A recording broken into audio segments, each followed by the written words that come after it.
Okay mga kapatid, galing ito sa ating Pinas News Insider. Bilis ng karma, iyak si Soto sa hatol ng Korte Suprema.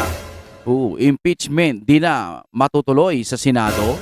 Ay, kung magkataon, kung totoo man yung nakita ko dun sa Facebook, bumili sila ng damit na mahigit kalahating milyon daw, yung 60 pieces ba yun? Wow, sayang yun kung meron na ha. Hindi ko lang alam kung totoo yun kasi bumili sila ng parang kulay pula. Binlog ko po yun itong last din. No? Nakasuot ho sila nun tapos nakakapanghinayang para sa akin kaya nyo palang magsuot ng mga parang nakatoga na kulay pula para daw sa impeachment ni VP Sara. Ginastosan ng 500,000 daw di umano. Oh, tapos hindi pala matutuloy ang impeachment. Paano yun? Kung sakasakali. Okay, panoorin na natin to kung trip nyo na may kasamang reaction video. Panoorin na natin ito ng sabay-sabay. Ito ang balita ngayon. Trending at pinag-uusapan ngayon sa mundo ng social media. Ang di umanay balitang sadyang tunay talaga na hindi mananaigang kasamaan laban sa kabutihan at hindi magpapatalo ang katotohanan laban sa kasinungalingan dahil Korte Suprema naglabas ng biglaang utos laban sa kasalukuyang Senate President na si Tito Soto. Pero bago ang lahat, kung bago ka pa lamang sa aming channel, please huwag kalimutang mag-like, subscribe at i-click ang notification bell. Alam niyo mga kapatid, naalala ko lang ito si Tito Sen, parang mas marunong pa siya sa di ba? Diyan sa Supreme Court, no? Parang mas marunong pa siya, bida-bida rin yan. Mahagupit na rin kay Tito Soto matapos ang biglaang utos ng Korte Suprema. Ayon pa sa kumpirmadong balita na ang balita ngayon. Breaking! Supreme Court, pinasasagot si Tito Soto sa posibleng kasong indirect contempt matapos kumontra sa desisyon sa impeachment ni VP Sara. May bagong yugto ang tensyon sa pagitan ng lehislatura at hudikatura matapos utusan ng Supreme Court of the Philippines si Senate President Vicente Tito Soto III na magpaliwanag kung bakit hindi siya dapat maharap sa kasong indirect contempt. Sa isang resolusyon na may petsang April 8, 2026, inatasan ng Senate President na magsumiti ng kanyang komento sa loob ng 10 araw mula sa pagtanggap ng abiso. Kaugnay ito ng mga naging pahayag niya laban sa desisyon ng Korte Suprema hinggil sa impeachment case ni VP Sara Duterte. At papaalala ko lang sa inyo sa mga hindi nakakaalam, si Vico Soto po, dati nung hindi pa nagiging senator itong si Tito Sen, kita nyo naman si Vico Soto, ang ingay-ingay din yan. Ayaw niyan ng mga maruruming tao, no? Ang ibig ko pong sabihing maruruming tao, ayaw niya ng mga korap, no? Naalala nyo, nag-reveal pa nga yan ng mga budget Diba, idol yan si Vico Soto? Oo, kasi the best yan Pero nung naging senador na itong si Tito Sen at naging Senate President pa, aba, ang tahimik niya na. Pansin nyo? Idol ko yun Pero bakit ganon? Tahimik na siya. Anong nangyari, sir? Anong nangyari kay Pamangkin? Nagtatanong lang po dapat lumalabas ka ngayon sa mga issue ng mga flood control, yung mga pangit na mga nangyayari ngayon kasi medyo bata-bata pa to itong si Vico Soto Dapat medyo sumasabay siya kila Barsaga, di ba Nag-iingay siya. Pero parang hindi na natin siya nakikita o hindi lang lumalabas sa newsfeed natin. Lalabas kasi yung sa newsfeed kapag nagsalita yan ng mga matitindi, although hindi sa atin dumadaan, pero pagka nagsalita kasi ang Vico Soto, nagkakaroon tayo ng algorithm doon po sa kanyang mga news. Pero wala Ano bang ibig sabihin? Ayaw nyo bang sabihin na dapat puksain yung mga flood control ng mga korupsyon, mga magnanakaw, yung mga mali-maleta? Wala tayong naririnig sa kanila. Lalo na doon din sa tulpo. Pansin nyo, wala tayong naririnig sa kanila, no? Tatanong lang po. Kasi to si Tito Sen, mas matalino pa to sa Supreme Court O di binalikan ka ulit ngayon. Ano bang alam ni Tito Sen sa sa mga batas-batas?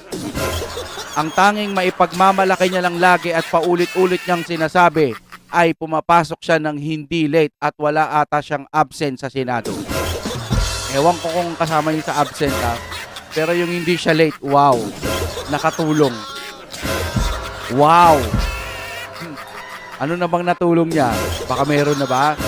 O, sana lang po Sa Itbulaga, mga kapatid, wala tayong masamang tinapay. Love natin ang Itbulaga. Kung kasama si Tito Sen dyan, Tito Vic and Joey, love natin yan. Pero ibang usapan na kapag katumalon ka na papuntang Senado. Dapat gampanan mo. Dapat ipakita mong maka-Pilipino ka, hindi maka-BBM lang. Pwe. Tuloy tayo. Pinagmula ng kaso, nagugat ang petisyon mula sa grupo ng mga abogado, kabilang sina Attorney Manuelito Luna, Attorney Ferdinand Tupacio, Attorney Harold Respesio, Attorney Virgilio Garcia, kasama ang negosyanteng si Mary Catherine Diaz Pinag. Ayon sa kanilang reklamo, ang mga naging pahayag ni Soto ay undetermined public confidence in the judiciary, nakasisira sa tiwala ng publiko sa hudikatura at may tuturing hindi angkop na asal mula sa isang mataas na opisyal ng gobyerno. Mga pahayag ni Soto. Lumakas ang isyu matapos ang desisyon ng Korte Suprema na ibasura ng tuluyan, deny with finality, ang motion para sa reconsideration ng Kamara. Kaugnay ng desisyon, nagdeklara ng unconstitutional ang Articles of Impeachment laban kay BP Sara. Sa kanyang mga pahayag, hindi nagatubiling punahin ni Soto ang desisyon. A sad day for constitutional law. Isang malungkot na araw para sa batas konstitusyonal. Dagdag pa niya, inakusahan niya ang Korte Suprema ng judicial overreach at judicial legislation, paglampas sa kapangyarihan ng hudikatura at paglikha ng batas mula sa hukuman. Nahiwalay na panayam. Iminungkahi rin niya na maaring kailangan ng pagbabago sa konstitusyon upang malimitahan ang kapangyarihan ng hudikatura. Posisyon ng mga nagreklamo, giit ng mga petitioner. Ang mga pahayag na ito, lalo na't mula sa isang Senate President, ay may mas mabigat na epekto sa publiko. Amount to a direct attack on the AC's integrity, tumutumbas sa direktang pag-atake sa integridad ng Korte Suprema. Ipinunto rin nila na ang mataas na posisyon ni Soto ay nagpapalawak sa impluwensya ng kanyang mga salita na maaring makasira sa reputasyon ng hudikatura. Mga kasama natin na nasa YouTube. Ayan, bago tayo dumako dito, sinearch ulit natin sa Google AI. Hindi lang tayo basta si Google May posible nating paniwalaan si Google, posible din na hindi. Pero ito po ang kinalabasan. Kasi meron din siyang sa Facebook siya na kinuha. Tapos meron ding mga mainstream, no? Sabi ng ganon. Kaso sa Supreme Court at banta ng contempt. Naharap si Soto sa isang indirect contempt case sa Supreme Court. Pinagpapaliwanag siya ng Korte Suprema kaugnay ng mga petisyon na naglalayong pigilin o antalahin ang mga proseso sa Senado. Sa kabila nito, tiniyak ng mga legal expert na malamang na mananatili siya sa pwesto at pamumunuan pa rin ang darating na impeachment trial kahit pa mapatawan siya ng contempt. Wow! Diba? Napakatibay, no? Mukhang excited na yung mga kumakalaban po sa mga Duterte, no? Sa impeachment. Ako, mga kapatid, kahit saan pa man si BP Sara, hindi magbabago ang pananaw ko. Kasi, alam nyo, si Tatay Digong napunta na sa ICC. Si BP Sara, inaano na yung impeachment. Kinakasanan na nitong mga hayop ng mga dilawan o mga taga-kabila. Isipin nyo, bumababa ang mga bilihin. Yung bigas 60 pesos. Huwag kayong maniniwala sa sinasabi nila na 20 pesos na ang bigas. Kasi kadiwa yon o kung ano pa mga programa nila. Yung tinutukoy kasi natin na 20 pesos na bigas na hinihingi o sinisingil ng mga kababayan natin sa pangarap niya o sinasabing pangako niya. Parang gano'n na rin kasi yun, no? Kasi presidente. Tuparin mo naman yon kahit sa pinakamababa man lang na 25, 30. Ang nangyayari mga normal bigas ngayon nasa 60 na. Tapos hinayo pa ka, BBM pa rin ang gusto mo. Sa bagay, lagi ko nga sinasabi, ang konti na lang kasi ninyo, pero ganyan pa rin kayo mag-isip.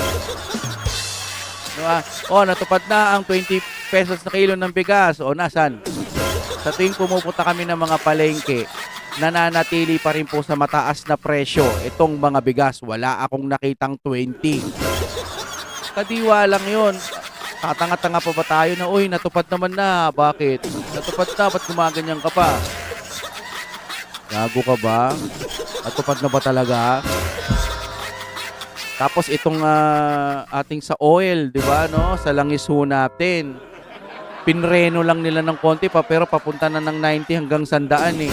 Pinreno na nila, pero ngayon naglalaro pa rin sa 82, 83, 84. Mataas pa rin. Sabi nila, tutugunan, pero po siya ang taas pa rin. BBM ka pa rin. Tingnan na mo, pre. Wala ka pa rin utak. Di ba, mga kapatid, di ba? Ang pangit naman nun. Nagkakanta leche-leche na itong Pilipinas dahil dyan sa presidente na yan. Pinangangalandakan mo sa puso at isipan mo, BBM ka pa rin. Minsan kasi natatabunan na lang yung ego ninyo. Mahirap tanggapin ang katotohanan. The truths hurt. Wala na. Gago mo naman eh. Pangit na yung pamamalakad. Kinakain mo pa rin yung mga daliri. Sinisip-sip mo pa rin. Ito pa isa, no? May bago kay Jason Sa. Nagkamali lang daw. Naalala nyo yung kay Jason Sa, no?